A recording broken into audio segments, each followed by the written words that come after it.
함께 보도록 하겠습니다. 사도행전 28장 1절에서 16절까지 말씀인데요. 한 절씩 교독하시고 마지막 절은 다 같이 읽도록 하겠습니다.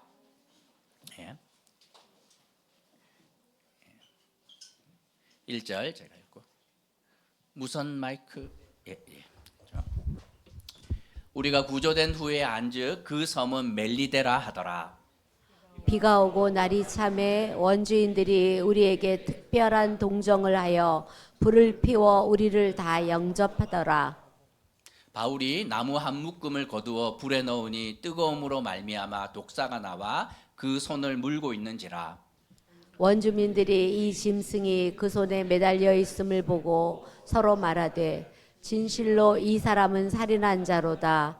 바다에서는 구조를 받았으나 공의가 그를 살지 못하게 함이로다 하더니 바울이 그 짐승을 불에 떨어버림에 조금도 상함이 없더라.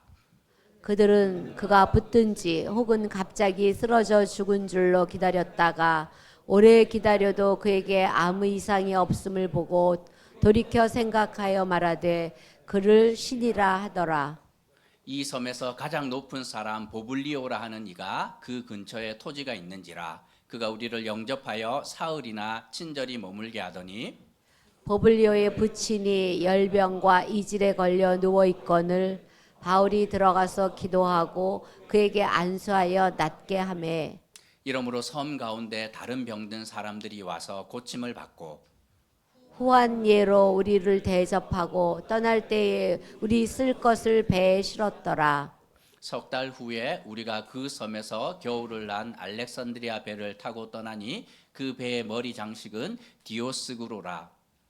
수라구사에 대고 사흘을 있다가 거기서 둘러가서 레기온에 이르러 하루를 지낸 후 남풍이 일어나므로 이튿날 보디올에 이르러 거기서 형제들을 만나 그들의 청함을 받아 이레를 함께 머무니라. 그래서 우리는 이와 같이 로마로 가니라. 그곳 형제들이 우리 소식을 듣고 아비오 광장과 트레스 타베르네까지 맞으러 오니 바울이 그들을 보고 하나님께 감사하고 담대한 마음을 얻으니라. 우리가 로마에 들어가니 바울에게는 자기를 지키는 한 군인과 함께 따로 있게 허락하더라. 아멘. 드디어 사도행전 마지막 장에 도착했습니다. 사도행전 1장을 언제 강해했는지 제가 봤더니만 2023년 5월 14일에 강해를 했는데 무려 2년 동안 우리가 함께 묵상을 했고 드디어 마지막 장에 도착했습니다. 오늘 말고 한 번만 보면 이제 우리가 사도행전 끝낼 수 있습니다. 우리는 과학이 고도로 발달한 시대를 살아갑니다. 그래서 웬만한 자연현상은 과학으로 다 설명이 가능합니다. 태풍이 이제는 왜 생기는지도 알고 어디로 움직이는지 또 언제 사라지는지도 다 예측이 가능합니다.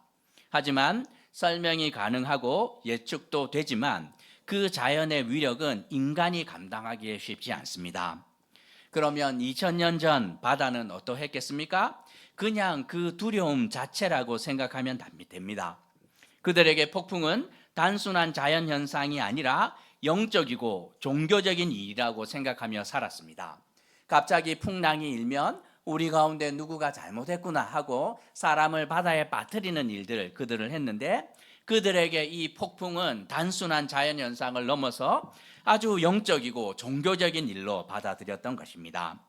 그런데 이 바울은 그 놀라운 일을 해냅니다.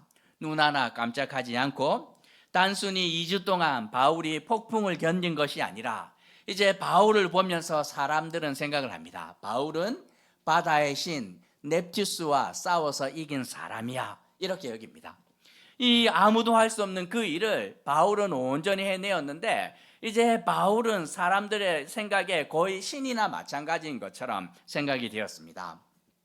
바울은 바다의 신을 이기고 이제 육지로 올라가는데 땅에서 어떤 일이 기다리고 있는지 함께 묵상하며 교훈을 얻으려고 합니다. 바울 일행은 지중해의 그 악명 높은 폭풍 유라굴로를 만납니다. 사실 유라굴로의 수명은 그렇게 길지 않아요. 우리가 태풍이 불어오면 2주 이렇게 연속되는 경우 거의 없습니다. 짧게는 2, 3일, 길어야 5일, 6일 남짓인데 유라굴로도 마찬가지입니다.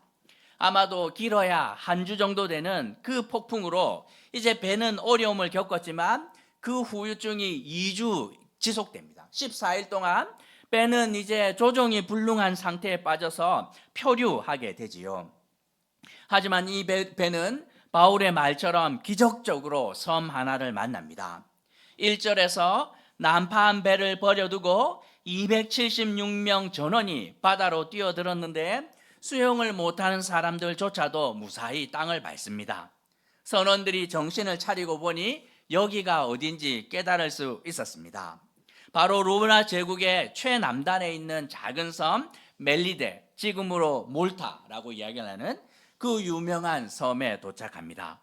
이 사람들이 내려서 봤는데 여기 거기야, 멜리데 아니야, 멜리데 아는 거죠. 왜냐하면 그 알렉산더호가 이렇게 오면 중간에 이렇게 거쳐가는 섬이 있었는데 바로 그 섬이 이 몰타였던 것입니다. 11월입니다. 거기다가 새벽 겨울 바다에서 276명의 사람들이 저쪽에서 막 올라오는데 원주민들이 새벽에 깜짝 놀라지 않았겠습니까? 뭐 이상한 것들이 저 바다에서 막 276명이 막 올라오는데 엉망이 되어 있습니다. 봤더니만 죄수의 군인의 이걸 어떻게 해야 되나 놀랐지만 2절에서 섬 사람들은 이들에게 특별한 친절을 베풉니다. 그것이 무엇입니까? 불을 피워주는 것입니다. 불을 피워주는 것. 왜? 비가 오고 너무나 추웠기 때문입니다. 지금이야 불을 피우는 거 얼마나 쉽습니까? 집에서 뭐 버튼 하나 누르면 훈훈해지고 또 버튼 하나 누르면 온수가 콸콸 나오지만 이 2000년 전에 불을 피우는 거 쉬운 일이 아니었습니다. 제가 초등학교 다닐 때 저학년이었는데 방학만 되면 한 주간 강제로 이렇게 시골에 보내졌습니다. 부모님이 바쁘다고 막 저희 집에 막내 이모와 저희 삼남매 한꺼번에 다 가 이렇게 해가지고 갔는데 이제 거기는 외할머니 댁은 아궁이를 사용하는 집이었습니다. 성냥이 있기는 했지만 할머니가 성냥 쓰는 거 한 번도 본 적이 없어요. 항상 아궁이에 불씨를 재로 덮어두었고 아침마다 그 불씨를 이렇게 살려서 불을 피웠고 가끔은 이웃집에서 그 불씨를 얻으러 오는 경우도 종종 있었습니다. 왜냐하면 성냥을 쓰지 않으니까 와서 꺼트려가지고 막 미안해하면서 그러면 이제 그 불씨 살려서 이렇게 주면 가서 그게 불과 40년 전 한국인데 2000년 전에 불을 피우는 것은 엄청난 호의라고 생각하면 돼요. 이 누군가가 집에서 불씨를 가져왔고 비가 오는데 마른 장작을 가져와서 낯선 사람들 나에게 호의를 베풀지 저기를 가지고 있는지 알 수도 없는 276명의 그 비에 쫄딱 젖은 사람들을 위해서 이 원주민들이 불을 피워줍니다. 얼마나 감사한 일입니까? 그러니 불은 피워졌고 이제 해야 되는 일을 그 불을 더 크게 이렇게 피워서 276명 전원이 이 따뜻하게 몸을 녹일 수 있도록 해야 됩니다. 아마도 이 사람들은 주변에 있는 땔감들을 가져왔을 텐데 바울도 이 일에 동참합니다. 그런데 여기서 사고가 발생합니다. 3절에서 바울은 마른 나뭇가지 한 묶음을 불 속에 집어넣었는데 그 나뭇가지 사이에 있었던 뱀이 뜨거운 열기에 놀라서 튀어나오면서 바울의 손을 콱 물었습니다. 바닷가에 사신 분들은 아실 텐데 바닷가에 뱀이 꽤 많아요. 그런데 대부분 바닷가에 사는 뱀들은 독이 없는 뱀입니다. 그래서 막 동네 아저씨들이 그거 막 잡아가지고 막 가지고 놀 정도로 예쁘기는 한데 그냥 작고 귀여운 꽃뱀 정도 되는데 그런데 누가가 볼 때 이 뱀은 그런 뱀이 아니었어요. 독사였고 뛰어나온 이 뱀이 이제 바울의 손을 물었는데 4절에서 그것을 본 순간 원주민들은 한순간 얼음이 됩니다. 왜? 단순히 한 사람이 이 뱀에 물린 사건 이상의 의미가 있기 때문이에요. 왜냐하면 그 유명한 여신, 이 정의의 여신이 이제 복수를 하고 이 심판을 하는 것이라 생각했기 때문입니다. 당시 사람들이 널리 읽었던 책이 있는데 팔라틴 선집이라는 책이 있는데 똑같은 사건이 기록되어 있습니다. 살인자가 이렇게 폭풍 속에 들어갔는데 그것을 이기고 육지로 올라왔지만 결국 복수의 여신 네메시스에 의해서 독사에 물려서 그 사람이 죽음을 맞이한 사건이 이렇게 문학으로 기록되어 있습니다. 사람들은 바울을 보면서 바다의 신 넵투누스를 이겼는지는 몰라도 복수의 여신, 그 정의의 여신 네메시스의 복수는 피해갈 수 없을 것이라 생각한 것입니다. 원주민들과 함께한 사람들은 바울을 보면서 기다리지요. 이제 독이 몸에 퍼지고 쓰러질 텐데 하고 기다렸는데, 그런데 놀라운 일이 시작됩니다. 5절에서 바울은 쓰러지지도 않았고 오히려 불 속으로 손에 붙은 뱀을 떨어뜨립니다. 아무런 문제가 없었던 것이지요. 그래서 많은 학자들은 그 뱀이 독사가 아닐 것이다 생각을 합니다. 그리고 지금 이 몰타 섬에 가면 독사가 한 마리도 없대요. 그렇죠? 그런데 누가가, 그리고 원주민들이 뭐라고 이야기를 합니까? 독사가 맞다 이렇게 말해요.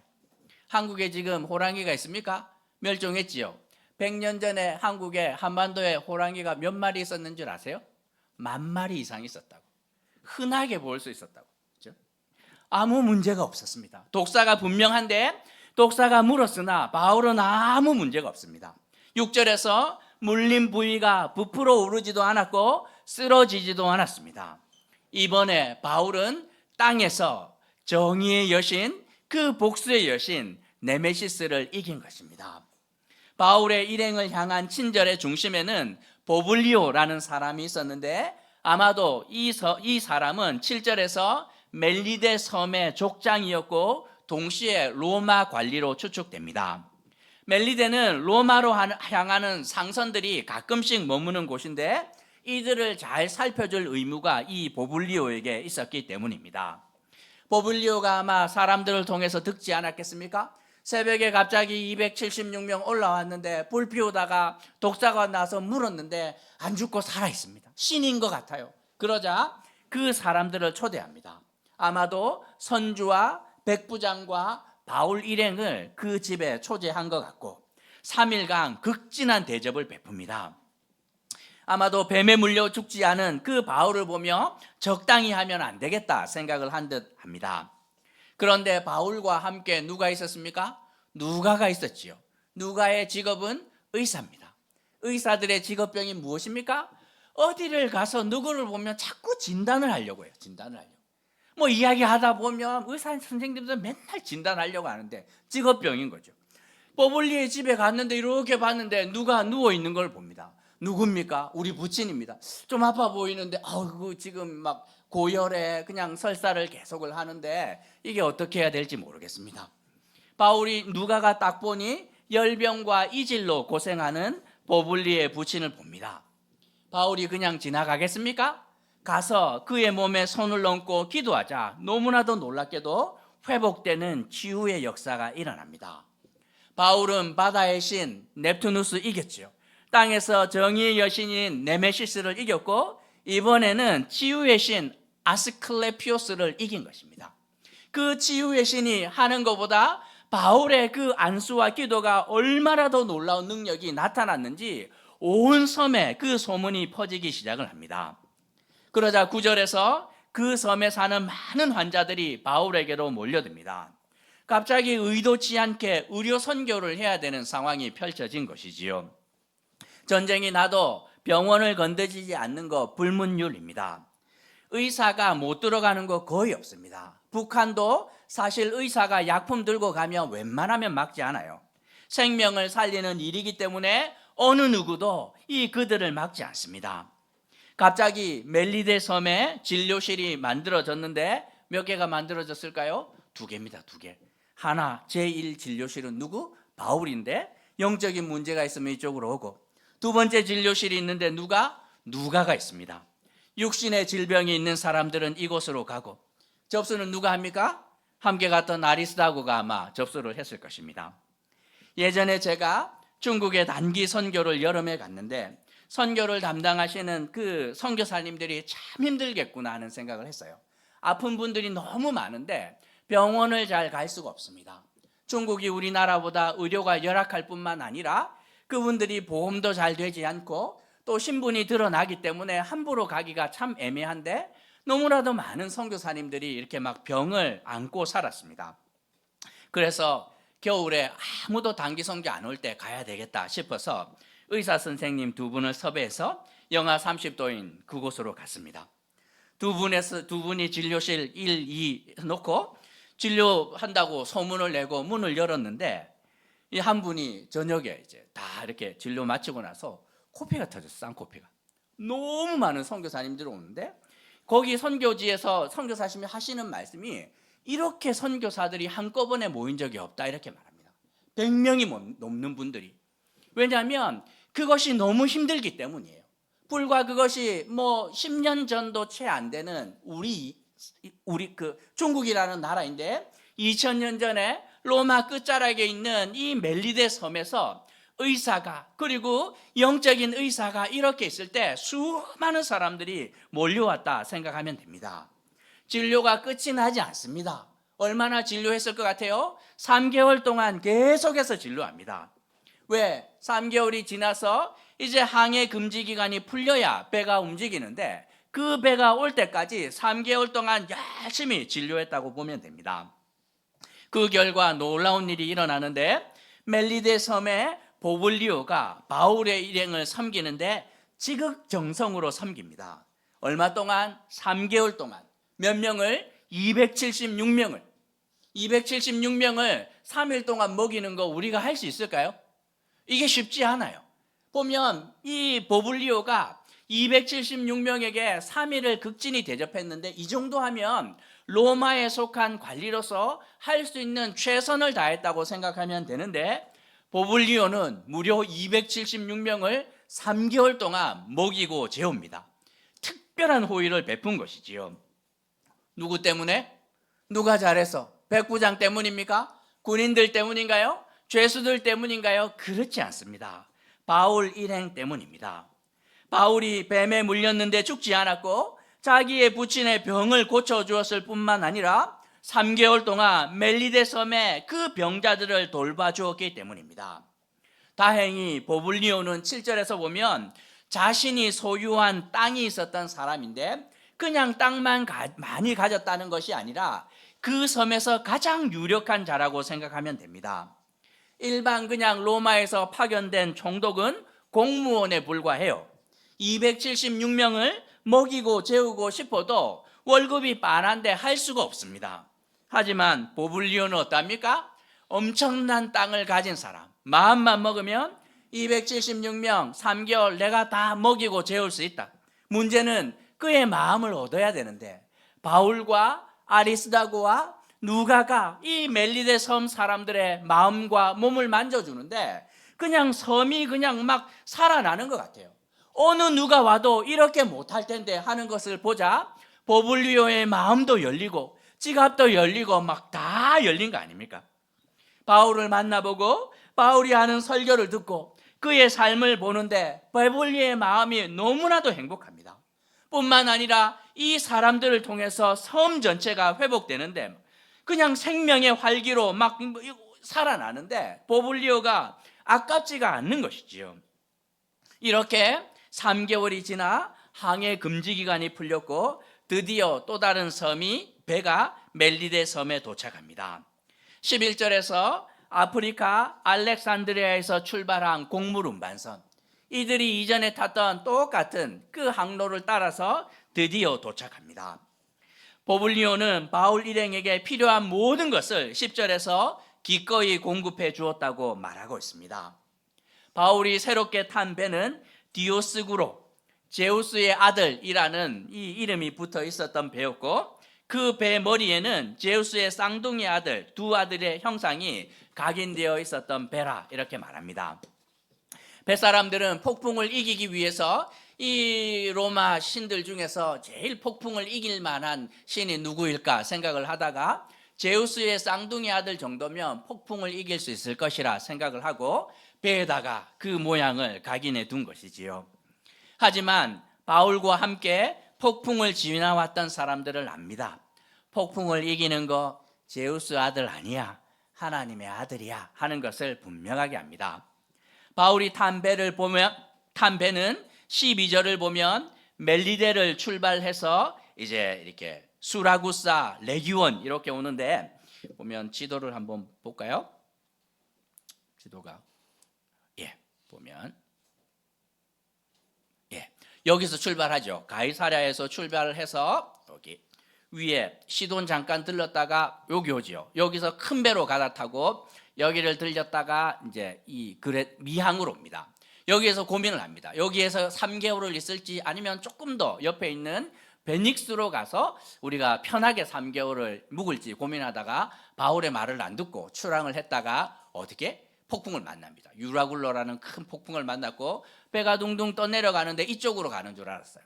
아프리카 북부에 있는 그 무시무시한 이 모래톱에 처박히면 우리가 다 죽는데 배가 저쪽으로 흘러가는 줄 알았는데 눈을 떠보니 2주간 표류하는 것 같았으나 배가 완전히 그들의 예상과 반대 방향으로 갑니다. 이쪽으로 갔고 바로 여기 멜리데 섬에 도착합니다. 자, 여기가 어디냐면 세인트 폴 베이입니다. 성 바울만, 바울이 일행이 도착했던 곳인데 이 몰타 섬에 되게 유명한 관광지. 이제 시간 되면 한번 놀러 가십시오. 예. 그리고 여기서 다시 알렉산드리아호 새로운 배를 타고 출발하는데 어디로 가냐면 여기가 시칠리 섬인 수라구사 갔다가 이제 이탈리아 최남단 레기온 갔다가 그 다음에 어디로 가냐면 여기까지 갑니다. 여기가 보디올인데 종착지. 그리고 여기서부터는 어디로 가냐면 이제 육로를 따라 움직입니다. 육로를 따라 움직이는데 자, 예, 여기 보면 여기가 아피오 광장이고 이 여기가 트레스 타베르네. 트레스 하니까 뭡니까? 3죠, 3. 그렇죠? 세 개의 타베르네 여관이 있는 곳인데 로마로 가기 전에 많은 사람들이 여기 묵었다가 갑니다. 하남에 가면 마방집이라고 있는데 역사가 오래된 서울로 오시는 분들이 거기쯤 한번 묵고 이제 들어오는데 트레스 타베르네가 그런 곳입니다. 여기까지 이제 옮겨가는 여정이라 생각하면 됩니다.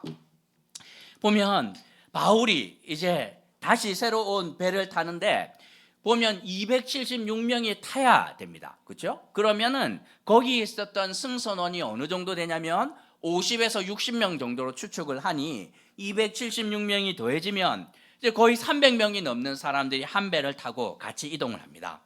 배를 타고 가면서 무슨 말을 했겠습니까?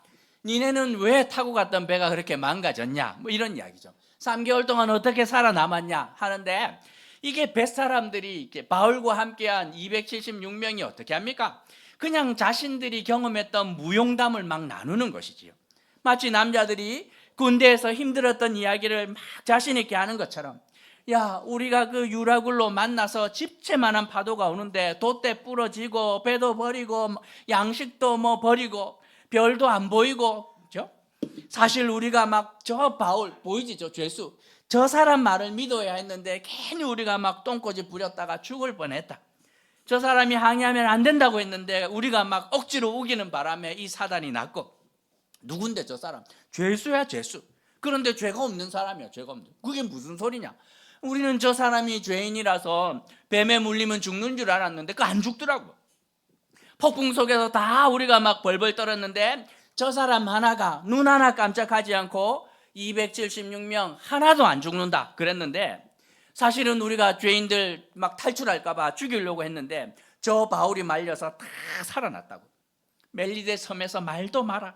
뱀이 물었는데 안 죽고 기도하니 병 낫고 3개월 동안 우리가 276명이 호의를 받았는데 우리가 한 거 아무것도 없다고. 그냥 그 진료실 막 쓰레기통 비우고 뭐 이렇게 사람들 줄 세우고 한 거밖에 없고 바울하고 누가하고 아리스하고가 사람들의 마음을 다 말렸는데 보블리오 알지 너희 보블리오 그 보블리오가 자기 재산을 내어서 3개월을 우리를 섬겼는데 저 사람 때문이라고 물어봅니다. 아니 저 사람은 죄도 없는데 왜 로마로 가냐고. 로마에 가면 교회가 있는데 그 사람들을 만나야 한다고. 내가 보니 제우스 아들보다 바울이 믿는 하나님의 아들 예수가 최고야. 이런 말들 배에서 막 대화가 오가는데 이제 배 안에서 바울을 아무도 말릴 수 없어요. 바울은 죄수가 아니라 거의 그냥 신급으로 이게 신격화되어 있는데 그냥 바울에게 그냥 손댈 수 없는 그런 아우라를 보는 것이지요. 14절을 보면 보디올 항구에서 무려 7일이라는 시간을 보냅니다. 아마도 백부장이 아마 지난 시간 동안 밀렸던 행정일을 처리하는데 7일이라는 시간을 보낸 듯합니다. 그런데 바울은 너무나 자유롭습니다. 백부장의 절대적인 믿음이 있기 때문에 원하는 대로 막 풀어줍니다. 보디올은 로마 제국에서 유대인들이 두 번째로 많은 도시였고 아마 여기에도 믿음을 가진 유대인들이 바울을 만나기 위해서 온 듯합니다. 바울을 만난 사람들이 지난 3개월 동안 있었던 바울의 간증을 들으면서 마음이 그냥 막 뜨거워지지요. 우리가 지난주 한 주간 선교 여행을 다녀오셨던 그 팀들의 이제 선교 보고 들었는데 몇 분입니까? 2분짜리 아닙니까? 그랬는데도 불구하고 우리의 마음이 이렇게 뜨끈뜨끈해지는데 바울의 그 선교 가운데 일어났던 하나님의 역사를 나누는데 얼마나 큰 은혜가 있었겠습니까? 보디올에서 만났던 그 성도들이 7일 동안 함께 교제를 하는데 정말 하나님께서 그들의 마음을 만져주시는 거 경험합니다. 그리고 어디로 가냐면 이제 아비오 광장으로 갑니다. 그리고 트레스 타베르네까지 가는데 트레스 타베르네는 로마에 들어가기 전이었고 그 다음에 거기서 조금 더 먼 곳이 어디냐면 거기가 아비오 광장이었습니다. 로마 교회 성도들이 바울이 온다는 이야기를 듣습니다. 아마도 보디올에서 바울을 만났던 사람들이 사람을 보내서 우리가 3년 전에 편지를 받았는데 그 바울이 도착했고 함께 교제했는데 너무 큰 은혜가 있었다 하는 소식을 듣고 로마 성도들이 버선발로 나와서 마중을 나옵니다. 로마에서 만나는 거 기다릴 수 없어서 많은 사람들이 트레스 타베르네까지 왔고 저처럼 성격이 급한 사람들은 거기서도 기다릴 수 없어서 아비오 광장까지 더 내려옵니다. 왜? 로마 제국의 중심에서 믿음으로 살아가며 너무 많은 시련과 고난이 있었는데 바울이 소문을 들어보니 바다의 신도 이기고 육시의 신도 이기고 치유의 신도 이겼다는 소리를 들었기 때문입니다. 누구로부터? 보디올에 있었던 성도들 뿐만이 아니라 바울과 함께 했던 그 273명의 사람들의 입에서, 선원들의 입에서, 죄수의 입에서, 군인들의 입에서 나오는 간증을 들어보면서 너희들 그분들이 말합니다. 너희들 만약에 믿을 거면 나 같으면 제우스 아들 안 믿고 그 하나님의 아들 예수 믿는다. 이런 말을 하는 거예요. 로마 교회 성도들이 신이 나도 노문합니다. 그 소문을 듣고 바울을 직접 만났는데 15절에서 하나님께 감사가 나옵니다. 용기가 솟아오르고 담대한 마음 때문에 심장이 터질 정도였습니다. 바울이 왜 그렇게 마음이 뛰어올랐겠습니까? 함께 성도 간의 교제를 나누는데 하나님의 은혜가 더해지고 그 연약한 성도들이 살아나는 것을 보는데 목사로서 사역자로서 감당할 수 없는 하나님의 은혜로 그냥 담대함이 용솟음 치는 것입니다. 바울과 누가와 아리스다고뿐만 아니라 로마에서 찾아온 성도들과 함께 아비오 광장에서 이제 로마까지 걸어갈 수 있었습니다. 몇 킬로? 50킬로. 그 발걸음이 얼마나 복되든지 복음을 들고 산을 넘는 자의 발이 아름답다 이렇게 말하는데 3년 전 바울이 로마 교회 성도들에게 편지를 보냅니다. 편지를 보내서 참 제가 그곳에 한번 방문해서 여러분의 믿음을 견고하게 하기 원합니다 하고 편지를 보냈는데 바울이 성도들과 함께 50킬로를 걸어가는데 하나님께서 이런 방법으로 우리 모두를 인도하셨구나 하는 생각이 드는데 감사가 그냥 저절로 나옵니다. 트레스 타베른에서 로마까지 50킬로 걸어가는데 50킬로가 길었을 것 같아요. 아니 50킬로가 짧아도 왜 이렇게 가까운지 은혜를 나누는데 시간이 모자랄 정도입니다. 16절에서 드디어 바울은 로마에 도착했고 죄수 중에서 특별한 대접을 받습니다. 함께한 다른 죄수들이 감옥에 있을 때 바울은 감시하는 군인과 따로 지낼 수 있도록 허락을 받습니다. 누가 이런 특혜를 주었을까요? 아마도 바울과 함께했던 백부장이 말했을 것입니다. 이 사람은 죄가 없는 죄수야. 이 사람 아니었으면 우리도 죽고 죄수들 다 죽었을 것이야. 특별한 사람이야. 하나님의 사람이야 하며 바울이 원하는 것 그리고 자기가 베풀 수 있는 최고의 호의를 베풀어 주었다 생각하면 됩니다. 오늘 말씀을 통해 두 가지만 생각해 보려고 하는데 먼저는 성도의 삶에는 이유 없는 고난은 절대로 없다는 것입니다. 바울이 보디올에서 바울의 일행을 기다리는 성도들을 만나면서 확신이 듭니다. 함께 멜리데에서 배를 타고 오는 273명의 사람들의 입에서 무슨 말이 나오는지 들어보니 너무나도 분명합니다. 아, 내가 그때 감옥에 안 갔으면, 태풍을 안 만났으면, 뱀한테 안 물렸으면, 보블루의 부친이 병에 안 걸렸으면, 의사 누가와 아리스타고가 나와 함께 오지 않았다면 어떻게 되었을까? 아찔합니다. 하나님의 계획이 얼마나 완전한지, 그 모든 고난 하나하나에 하나님의 분명한 이유와 인도하심이 있었구나 하는 확신을 갖게 되었던 것입니다. 시편 119편에서 시편 기자가 뭐라고 고백합니까? 고난 당함이 내게 유익이라, 이렇게 고백합니다. 우리가 빌립보서 매일 성경을 통해서 보고 있는데, 빌립보 교회에 이 편지를 하면서 감옥에 있었던 바울이 뭐라고 이야기를 하냐면, 내 안에 예수님만 계시면, 내가 주님 안에만 있다면 죽음조차도 유익합니다 하고 고백합니다. 제가 결혼을 한다고 하자 놀라는 분들 많았습니다. 주보 보며 많이 놀랐죠? 김은성이가 누구야? 그 은성이가 맞습니다. 제가 결혼한다고 이렇게 하자 주변에 놀라는 분들 참 많았는데, 그래서 이제 부산에 이제 본가에 가서 이 예비 며느리와 함께 가서 인사를 드려야 했습니다. 난생 처음 아내가 저와 함께 부산에 내려갔죠. 그런데 놀랍게도 시어머니가 둘이 앉아 있었습니다. 한 분은 저희 어머니였고, 또 한 분은 제가 참 이렇게 존경하고 사랑하는 사모님인데, 이 덩치가 참 좋습니다. 장군처럼 생겼는데 그분이 같이 계셨어요. 자기 아들도 아닌데. 왜냐하면 저를 잘 알았기 때문이에요. 어떻게 제가 살았는지 잘 아는데, 제가 신대원 갔다 하는 것만 해도 그분에게는 충격이었고, 더 놀라운 것은 이 제가 결혼한다는 소식이 너무 충격인 거죠. 팔다리는 붙어 있는지 제정신인지 확인하기 위해서 오신 것입니다. 그리고 아내와 제가 이렇게 앉아 있는데, 저희 어머님은 별 말씀 안 하셨는데 그 사모님이 거의 쥐잡듯이 그냥 막 기강을 휘어잡았습니다. 그러면서 네가 사모의 길이 얼마나 힘든 줄 아나 뭐 막 이렇게 했는데, 또 저희 아내가 보통이 아니지 않습니까? 26살짜리 이 아무것도 모르는 젊은 예비 사모가 그 베테랑 사모님께 한마디 했습니다. 그런데요, 사모님 되면 좋은 건 없어요. 이렇게 맨날 힘든 것만 얘기하고, 사모 되면 뭐 장점은 없나요? 이렇게 마치 이세돌의 그 78수처럼 그자 막 이게 알파고가 막 렉에 걸린 것처럼 이 사모님이 너무 막 당황하시면서 한 번도 그런 질문을 받아본 적이 없는데 갑자기 이러더니만 표정이 완전히 바뀌었습니다. 그러면서 호탕한 웃음으로 우리는 평생 한 길 간다, 딴 길로 안 간다. 그게 제일 큰 유익이다. 죽고 나면 우리 주님이 피 묻은 손으로 사랑하는 내 딸아 수고했다 위로하신 은혜가 있는데 그게 제일 큰 유익이다. 그러면서 호탕한 웃음을. 저는 그분 압니다. 남편이 19에 이제 전도사 생활을 했고 거의 50년 가까이 교회를 섬기셨어요.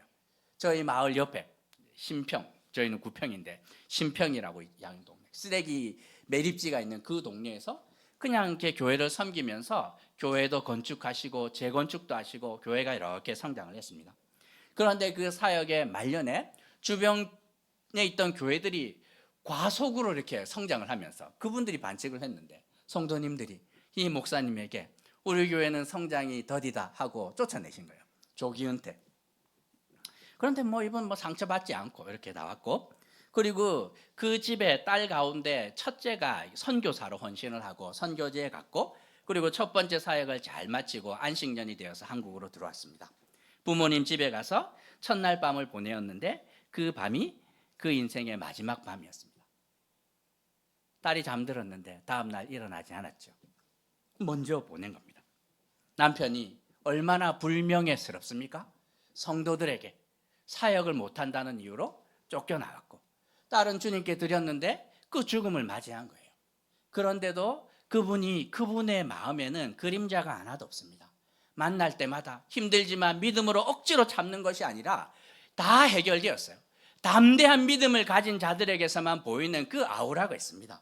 사모님이 늘 하시던 말씀이 사람이 실수하지 하나님이 실수하나 다 이유가 있다.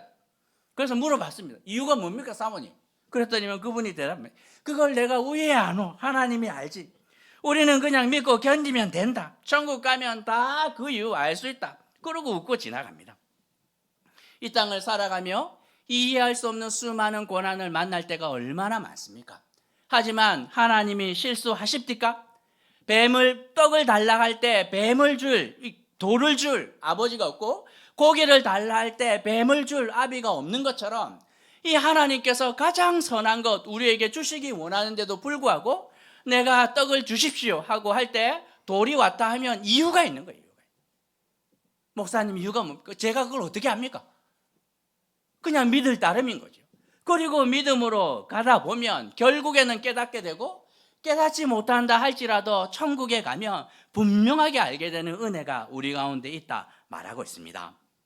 그래서 우리가 두 번째로 생각을 할 것은, 우리가 처한 환경과 조건을 감사하며 믿음으로 받으면 충분하다는 것입니다.